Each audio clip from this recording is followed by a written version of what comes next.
জন্ম নিয়েই বাপের সাথে পাল্লা দিও না। তাদের নিজ সন্তানরা কি নিজ বাপের নাম মুখে নেয় কিনা সত্যভাবে, এটা আগে তার নিজের প্রশ্ন করা উচিত। নির্বাচন যতই ঘনিয়ে আসছে ততই পরিবর্তন হচ্ছে দেশের রাজনীতির মোড়। ৫ আগস্টের গণঅভ্যুত্থানের পর থেকে জামায়াত এবং এনসিপির মধ্যে সখ্যতা দেখা গেলেও হঠাৎ মুখোমুখি অবস্থানে দুই দল। এই ফাঁকে আবারও রাজপথে সরব আওয়ামী লীগ। সম্প্রতি জাতীয় নাগরিক পার্টি এনসিপির আহ্বায়ক নাহিদ ইসলামের একটি ফেসবুক পোস্ট ঘিরে জামায়াতের সঙ্গে সম্পর্কে টানাপোড়েন প্রকাশ্যে আসে। নাহিদ তার পোস্টে লেখেন, পিআর পদ্ধতি নিয়ে জামায়াতের আন্দোলন ছিল সুনিশ্চিত রাজনৈতিক প্রতারণা, যা ঐক্যমত কমিশনের সংস্কার প্রক্রিয়াকে ভিন্ন খাতে প্রবাহিত করার চেষ্টা ছিল। এই পোস্টের পর তীব্র প্রতিক্রিয়া জানিয়েছেন জামায়াতে ইসলামীর সেক্রেটারি জেনারেল মিয়া গোলাম পরোয়ার। তিনি এনসিপিকে কটাক্ষ করে বলেন, জন্ম নিয়েই বাপের সঙ্গে পাল্লা দিও না। এদিকে জামায়াত সেক্রেটারির প্রতিক্রিয়ায় এনসিপির সিনিয়র যুগ্ম আহ্বায়ক রফিকুল ইসলাম আদিব বলেন, রাজনীতিতে কারো বাপ হতে চাওয়ার মানসিকতা দৃষ্টিভঙ্গিগত সমস্যা।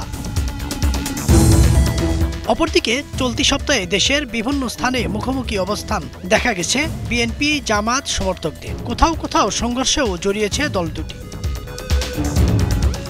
অভ্যুত্থানের শক্তি বিএনপি, জামাত এবং এনসিপি যখন নিজেদের মধ্যে দ্বন্দ্ব বিরোধে ব্যস্ত, সেই সুযোগে আবারও সক্রিয় হওয়ার চেষ্টা করছে গণহত্যায় অভিযুক্ত আওয়ামী লীগ।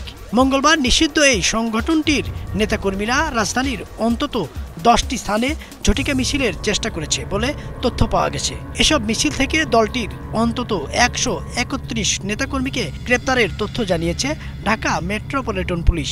তবে আওয়ামী লীগের এই উত্থানের জন্য অভ্যুত্থানের পক্ষের শক্তির দ্বন্দ্বকে দায়ী করছেন সাধারণ মানুষ। এমন পরিস্থিতিতে এদিন সন্ধ্যায় প্রধান উপদেষ্টার সঙ্গে সাক্ষাৎ করেন বিএনপির মহাসচিব মির্জা ফখরুল ইসলাম আলমগীর। এ সময় তিনি পুলিশ প্রশাসন, বিচার বিভাগ সহ সরকারের বিভিন্ন সেক্টরে থাকা ফ্যাসিস্টের দোসরদের অপসারণের দাবি জানান। ক্ষমতার অপব্যবহার এবং আদর্শগত মতবিরোধের ঊর্ধ্বে এসে দেশের স্বার্থে বিদ্যমান রাজনৈতিক দলগুলো নিজেদের মধ্যে ঐক্য ধরে রাখবে, এমনটাই প্রত্যাশা দেশবাসী।